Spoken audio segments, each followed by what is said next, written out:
Now, in terms of the Archival Assault, you can find it in Koresh, obviously, which is the new zone. You have to gain access to it, you will have to be level 80. The Delve can be found across from Ecodome Primus. You will see it here, and it's fairly obvious, the entrance, so that's pretty cool. In terms of my character, just to run you through, 696 at the time of attempting the delve with a full set bonus, which was really lucky. I'm playing a Blood DK, that's a tank, and yes, that is indeed slightly easier than playing a traditional melee DPS or, for example, a spellcaster, etc. So I do bear that in mind. You may have to adjust things based on what you're dealing with. In terms of my Brann build, I am going for a DPS Brann. So I'm going to run, there we go, I'm going to run Brann on DPS. He's level 70. I will be giving him the Hatterang, and I will be giving him the Battered Aegis. Hatterang is just a great one, depending on, whichever spec you're going. It's kind of a great all-round choice. Battered Aegis is also just a flat buff, which is great. If you are looking at running Brann and you need more information, do have a video with a guide on, obviously, what you can do with Brann. Before we talk or go through the mobs, let's just talk about the stories. So we have 4 different types of variants. We have Ritual Retrieval, Smash and Jab, Shadowed Wings, and Waygate Wiles. All of these are fairly straightforward. In Ritual Retrieval, you will assist the Sesefano recovering stolen artifacts. You will then face Captain Nila Hatan. In Smash and Jab, you will basically fight a certain batch of mobs, which is fairly straightforward.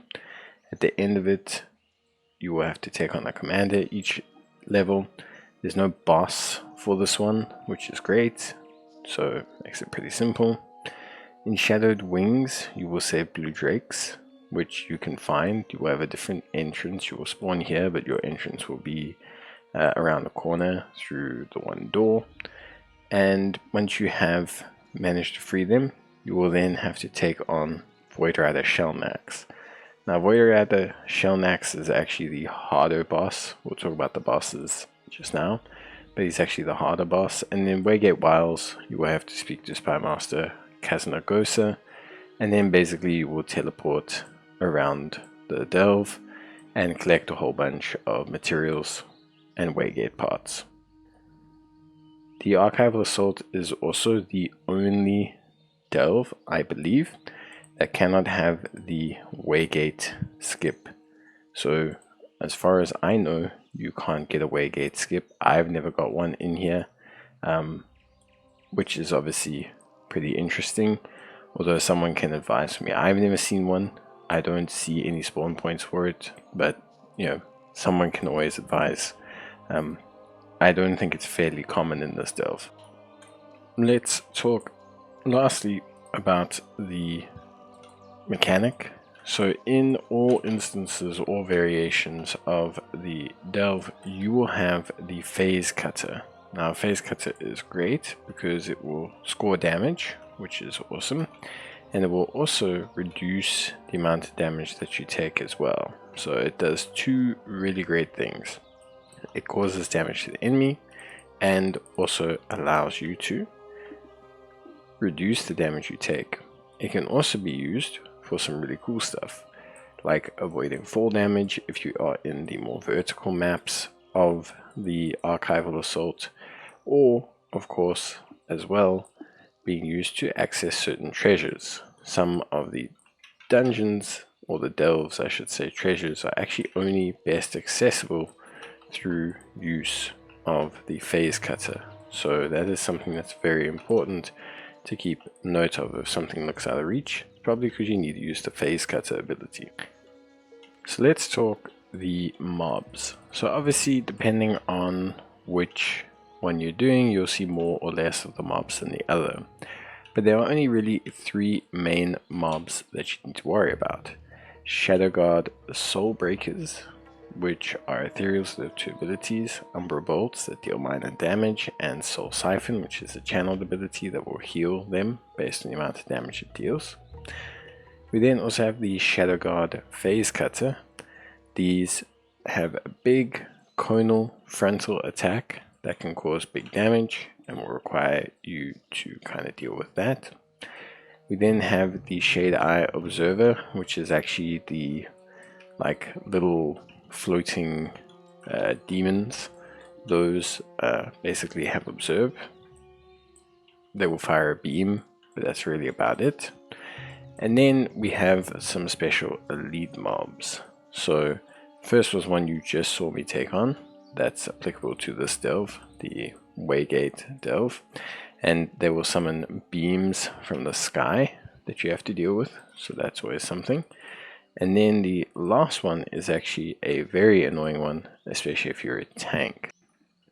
So these Shadow Guard Null Bastions are very irritating because they have Arcane Bulwark, which they will cast from time to time to stack up their defense. Now, especially if you have low damage as a tank and you don't use your Phase Cutter properly, they actually would just continuously stack that Phase Cutter Bulwark over and over, and you'll end up being stuck in a situation where you and them are fighting to the death with your massive health pools and not really defeating each other. I've actually had that happen before. So just keep your eye out for that, otherwise you should be more than fine. Of course, you will also encounter elite packs, the Pact Sworn Sandreavers. There are a couple variations, but these guys honestly aren't too bad, although obviously pulling a couple of them, depending on whether you're a DPS, could be a bit of an issue. They do a little bit of AoE and cleave damage, but as long as you kind of avoid their casts and interrupt them, you should be more than fine to kind of take things on. So these elite packs will pop up. You'll kind of see these swirling sand vials, these like purple kind of swirling sand vials that you'll see, and those will indicate that an elite mob is nearby. They also have a chance, obviously, of summoning the Nemesis enemy, which can of course help depending on how you view the Nemesis. In terms of bosses for the delve, there are 3 main bosses. Now we have the Captain Nielaton. He's actually incredibly simple and straightforward.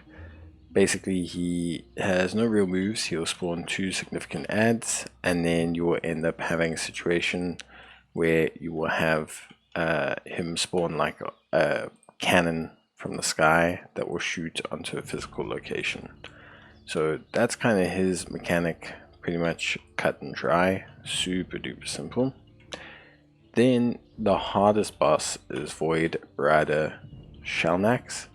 So Void Rider Shellnax is the hardest boss by far, largely because he has like 2 key core abilities. So for the first part of his fight, he is actually on his Void Ripper, which is like a dragon. Basically, once you get them to about 40%, they will split.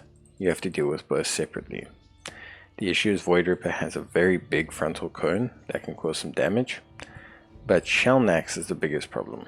You need to interrupt his Cosmic Tranquilation, because this will put a huge damage over time on you, and then he has a second ability that does a huge debuff to you.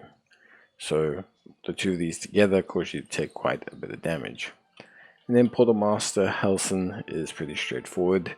He essentially just spawns 2 giant portals, which will do a AoE after time, but this is very easy to avoid.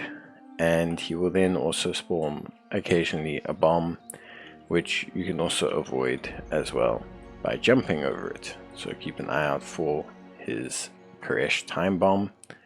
Otherwise, just wait for his portal implosions and you should be good to go.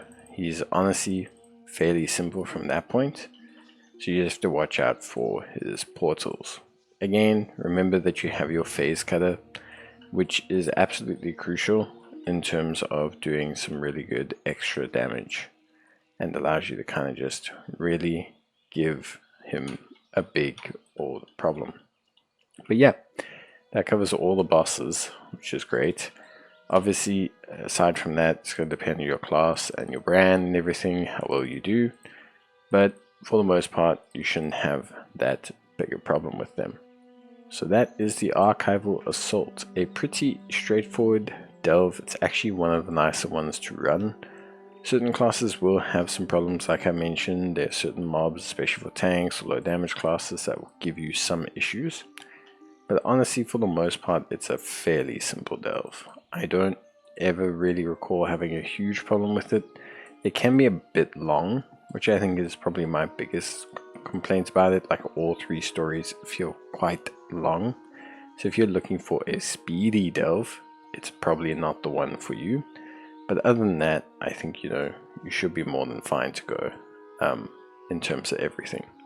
So yeah, that's it from me. Hope you guys enjoyed the video, and I will see you in the next one. Bye.